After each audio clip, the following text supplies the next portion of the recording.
thought she was grand.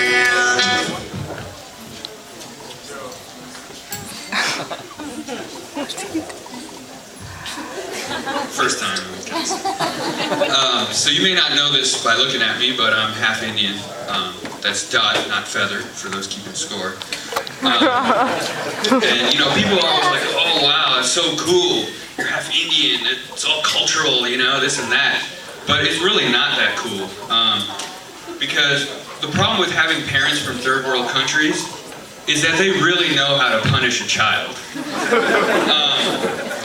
I mean, this is how I understand it. So when white parents punish a child, they'll ground them or take away their Xbox 360. Black parents will give their kids a whooping. Indian parents, they employ all that, but if you really piss them off, they'll threaten to send your ass to India. And I mean, even as a 5-year-old, I knew that I'd rather get a whooping than get sent to India and come back with malaria. You know what I mean? You know, as a child, my parents never said shit like, if you don't behave, Santa Claus is not going to come to visit you this Christmas. Instead, they would say, if you don't behave, Hindu Claus is going to come. He's going to roll up here on his flying carpet, he's going to snatch you up with one of his 8 hands, and he's going to drag your ass back to India.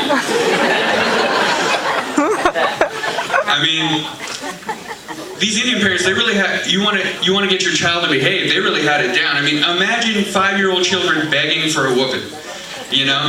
My dad, we would do something wrong, and my dad would be like, oh, that is it. Hello, India. Yeah, my children, they're acting a fool again. Why don't you roll through? You know, and me and my brother, we'd be begging, please give us a whooping, you know? And I think that, you know, in America, we need to take some of this from them. Our justice system sucks, you know, like, and I think part of the reason is because we have pansy-ass prisons, you know? I mean, do you really think that Lindsay Lohan is getting harassed in prison, you know? Do you think Michael Vick was doing anything other than throwing spirals while he was incarcerated? No. So I think, you know, we've outsourced our jobs, it's time to outsource our prisoners. I mean, imagine getting sentenced, instead of getting sentenced to, you know, some time in Jackson County, they send your ass to Africa. I mean, all of a sudden, dropping the soap in the shower doesn't look so bad when you're getting chased by baboons. Imagine getting sent to prison in India. Rolling up, and your cellmate's a snake charmer, you know? Imagine having to eat curry 3 times a day for the rest of your life. A life sentence in India would be a lifetime sentence in diarrhea. I don't know. Maybe we should all send them to Alaska. Start there, you know? When I moved out to Michigan, I was told by somebody that this place is a lot like Alaska. And I was like, fuck, really? Because I've spent some time in Alaska, and I don't know if you guys know this, but during the winter time, they get like 20, 21 hours of darkness. And I mean, that's good for one thing, hiding all the ugly chicks, you know? I'm keeping it real here, you know, like,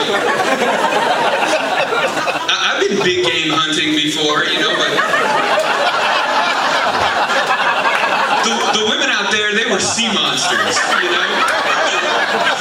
I mean, it's just like, you ever go out and you're drunk, it's a club, it's dark, you get some girl's number, and you take her out the next day and see what she looks like in the light, and you're like, fuck. You know? You gotta go through the whole day and all that stuff. It's the same thing in Alaska, except you don't find out until like the 4th of July, you know? So, but you know, the Alaskans, they keep it real. They know their role. They got this term, they call it the Alaskan 10. So if a girl is a 5, you know, anywhere else in the country, she's a 10 in Alaska. So when I was out there, I was dating this girl, and she heard about this, she was very upset. But luckily, I smoothed it over real well. I was like, baby, you'd be a 10 in any part of the country. So, well, it looks like my time's up, but thank you.